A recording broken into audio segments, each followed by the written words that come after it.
Hop là, là, on était en pleine conversation, forcément, c'est logique, avec Anne-Yvonne Ledin, qui préside une jeune association, Femmes politiques progressistes, avec une ambition, alors déjà, redire que vous êtes vice-présidente de la région Languedoc-Roussillon, et entre autres activités diverses, et puis... J'ai un métier. Et vous avez un métier aussi, chercheuse? Scientifique, je dirige la direction aux évaluations au CIRAD, l'organisme sur Agopolis. Et puis, donc, à ce double titre, je vais alors dire que le sage attend, sagement. Et ce sera... Il y a beaucoup de choses à dire. il aura son mot dans un instant. Justement, je profite de votre double casquette de scientifique impliqué, l'université, tout ça, et puis élu régional. L'échec de Montpellier au projet IDEX, on le répète, c'était une grosse enveloppe financière pour des projets d'excellence sur les universités, les grandes universités françaises. Deuxième tour, c'était ce week-end, et Montpellier n'en fait pas partie. Ça veut dire que c'est foutu, c'est tout foutu, les milliards sont envolés. Les milliards, n'exagérons pas, parce que c'était de toute façon une rente. Hein, donc c'était la rente d'un capital. Mais c'est vrai que ça va faire entre 20 et 30 millions d'euros de moins par an sur le site scientifique d'enseignement supérieur et de recherche de Montpellier, de sa région. Mais ça veut dire aussi un peu symboliquement que Montpellier passe en Ligue 2 là, sur cette affaire-là, non? Non, parce que ça veut dire qu'on a un gros raté, que je suis vraiment pas contente de ce qui s'est passé. Je trouve que le contenu du dossier était très bon, parce que le contenu du site est très bon. Il y a d'excellents labos, il y a d'excellentes formations dans nos écoles, dans nos universités. Les jeunes ont vraiment une formation de haut niveau et très reconnue par le monde professionnel. Si on a des grandes entreprises qui s'installent ici, comme Oriba, comme Dell, comme IBM, qui est resté, c'est le deuxième site français d'IBM. Oui, d'accord, mais voilà. Visiblement, ça n'a pas suffi. Là, la carence, la défaillance, elle est sur la gouvernance, elle n'est pas sur le contenu. Voilà, le contenu est reconnu, on a gagné 7 LABEX sur 9, on n'avait déposé que 9 LABEX, on est en train d'en déposer d'autres, enfin nos collègues scientifiques, mes collègues scientifiques en déposent d'autres. D'autres régions comme Toulouse, par exemple, avaient déposé 22 LABEX, ils en ont eu 4. Voilà, donc, la communauté est organisée, rationnelle. Non, la communauté est bien organisée, c'est la gouvernance. La gouvernance, on a, je crois, qu'ils ont nos responsables actuels, tous, universités, organismes, grandes écoles, ont un peu tous cru que vu que le site était bon, on l'aurait de toute façon. Et donc ils se sont un peu disputés, un ours qu'ils n'avaient pas encore tué.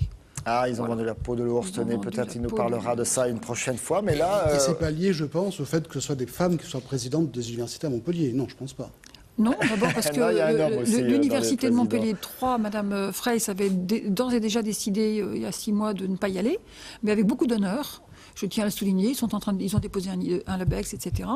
Et par ailleurs, c'est essentiellement des hommes, même si Mme Hérin, pour lequel j'ai beaucoup de respect, est là, de même que j'ai du respect pour Philippe Auger ou pour le président d'Agropolis, Bernard Hubert.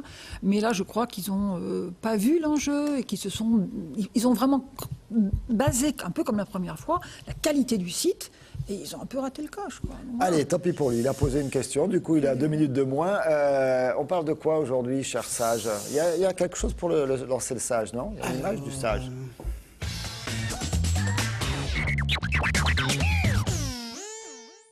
Aide-toi, le ciel t'aidera. Alors simplement parce que l'actualité de cette semaine, c'est surtout le G20 à Cannes et l'aide à la Grèce. Donc cette notion d'aide m'a interpellé et j'ai un petit peu réfléchi. Pourquoi aide-t-on? Par solidarité, par altruisme. Bon, en général, c'est une vertu qui est positive. Le fait d'aider, d'accompagner, de conseiller, c'est une bonne chose, en fait. Hein. On assiste même à une économie de l'aide. On forme des gens à l'aide, à l'accompagnement. Aujourd'hui, on accompagne pour tout. On va accompagner des gens pour chercher un job, on va accompagner des gens pour la retraite, on va accompagner quelqu'un pour créer son entreprise. Moi-même, dans mon métier, je fais de l'accompagnement, en fait. Hein. Mais quand l'accompagnement ou l'aide est faite de manière contractuelle, de manière économique et commerciale, c'est clair. Et c'est une bonne chose, en fait. Hein. Là où c'est plus ambigu et plus pernicieux, c'est lorsqu'on imagine une aide qui est plus ou moins désintéressée. Pourquoi aide-t-on la Grèce? Pour vraiment aider la Grèce? Ou pour aider l'Europe? Pour s'aider soi-même. Voilà, pour s'aider soi-même peut-être en fait. Hein. Pourquoi Obama et Sarkozy répondent à l'interview ensemble? Pour dire que les uns et les autres on est copains? Ou pour se faire réélire? cette notion d'aide qui est ambiguë, en fait. Hein. Je crois que la bonne posture de l'aide, c'est la bonne posture de l'accompagnement, elle sera d'autant plus forte qu'elle sera désintéressée. Et on attend des gens qui aident un côté désintéressé. Tout à l'heure, on verra si Anne Yvonne Le Dain, dans sa création d'association, elle fait ça pour aider les femmes ou pour s'aider elle-même. Ce serait une bonne question que tout à l'heure je lui Ce qui ne serait pas illogique vu qu'elle est une femme. À voir, on verra ses explications en fait. Hein. En tout cas, ce qu'il faut faire, c'est éviter de faire sienne la phrase de Sacha Guitry qui disait l'altruisme, c'est l'égoïsme des bons. L'altruisme, c'est l'égoïsme des bons. Bravo. Oui. Sacha Guitry, il est fort. Il y en aura d'autres avec ça. Il y a Tristan Bernard aussi, comme ça. C'est insondable, infini. Alors justement, est-ce que vous voulez vous aider vous-même, chère Anne Yvonne Le Dain, avec ces femmes progressistes? Mais je pense que si les femmes ne s'aident pas eux-mêmes, il ne se passera rien. Aujourd'hui, les femmes représentent 18,5% des députés. Or, en 87, c'était M. Mitterrand qui avait, avec Rocard, qui avait créé des listes paritaires pour les régionales et les municipales, 87, et c'est qu'en 97 que la loi a institué la parité. C'est plus une décision politique d'un parti. Les fameuses listes Chabada. Les fameuses listes Chabada-Bada, l'expression avait fait beaucoup sourire, beaucoup rire. Et puis avant, on avait eu les Jupettes en 95, qui avaient comme même de tristes... Des ministres, on les avait appelés, de M. Juppé, qui avaient appelé les Jupettes. Quelques années après, on a quand même eu droit de la part d'un Premier ministre de gauche cette fois-ci, à qui va garder les enfants pour la candidature de Mme Ségolène Royal en 2007. Voilà, donc Laurent Fabius, non, c'est ça? Oui, je crois. Mais on peut le nommer. Oui, mais il y en a d'autres qui ont eu des propos un peu excessifs. Alors et ça, c'est le passé. Aujourd'hui, vous dites il faut plus de femmes députées. On a dit il y en a 107 actuellement au niveau 107 national, actuellement, sachant que le PS avait présenté 30% de femmes députées et pour en avoir 10%. Donc en 97. Donc vous voyez le chemin qui reste à parcourir. Il a fallu, donc grosso modo, on nous envoie sur la circonscription ingagnable. Et alors vous êtes parti et voilà, maintenant je dis c'est 50%. Dans l'Hérault, dans la région, et vous dites on veut nous sur notre parti 12 candidates sur les 23 circonscriptions. Ben voilà, on veut la moitié des circonscriptions comme candidates. Pour espérer un jour avoir la moitié des circonscriptions avec des femmes élues, il faut commencer par avoir la moitié des circonscriptions avec des femmes candidates. Et là, on vous a répondu quoi pour l'instant? Là, on ne me répond pas pour l'instant. Pour l'instant, je vois deux listes. Je vois, en plus, l'Hérault, c'est compliqué, hein, puisqu'on a la tutelle d'un côté, on a par ailleurs un groupe qui s'est organisé. Donc, on a deux listes qui se présentent. C'est sorti dans la presse samedi et ce matin, dans deux médias différents. Et dans l'une, il y a une femme, dans l'autre, il y en a deux.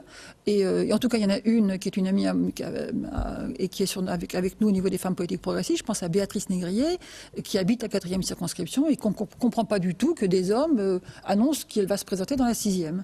Donc, elle me demande de vous dire que Béatrice Négrier sera candidate dans la 4e circonscription. Sur la 4e circonscription. Voilà. Oui, parce qu'il y a un peu ça aussi. C'est-à-dire que les femmes, on les envoie là où c'est permis un peu d'avance. Voilà. Que dans un camp comme dans l'autre, du reste.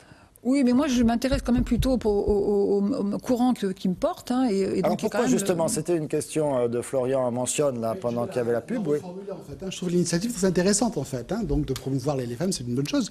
Mais comme le problème est le même à gauche qu'à droite, pourquoi ne pas avoir créé une association, un mouvement, pour aider justement les femmes de gauche? Transversal, plus aucune. Parce que moi, je suis une femme de gauche, et je ne vais pas semblant. Après, une fois qu'on est élu, il faut travailler avec tout le monde. Avec tout le monde, parce que ce qui est important, c'est la situation sociale des gens, et c'est l'emploi des gens. Et les gens, c'est les jeunes, les pré-retraités, c'est les hommes et les femmes, c'est les salariés et les chefs d'entreprise. Après, il faut faire le boulot. Mais pour l'instant, les femmes de gauche s'organisent entre elles, les femmes de droite, elles n'ont qu'à s'organiser. Et vous serez plus légitime, je vous trouve un petit peu vert à dire ça, mais oui, après tout, oui, pourquoi pas. Vous êtes organisé, la preuve, vous êtes là, vous avez organisé au printemps dernier.